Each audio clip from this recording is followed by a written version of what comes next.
Manual Handling Risk Assessment Case Study 2. Material Handling System. In this case study, we see a worker lifting a bucket up a stairwell and emptying the bucket's contents into a chute.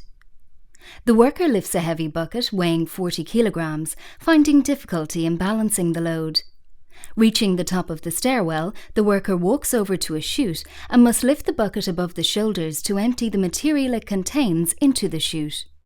A risk assessment of the task needs to be carried out in order to develop a better way of working which reduces or eliminates the risk of injury.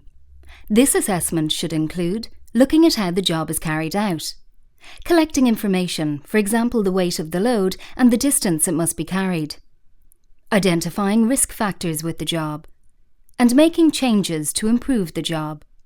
Let's now look at the risk factors and problems encountered with this job. The load is too heavy and the body is in an unstable posture.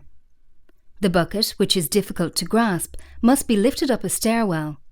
It is lifted overhead and its contents emptied into the chute, presenting a risk of injury to the worker.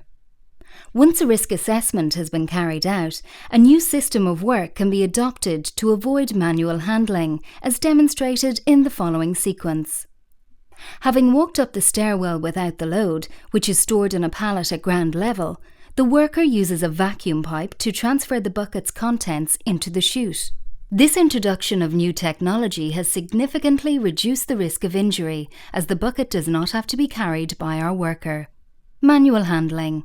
Assess to avoid, reduce, or reorganise.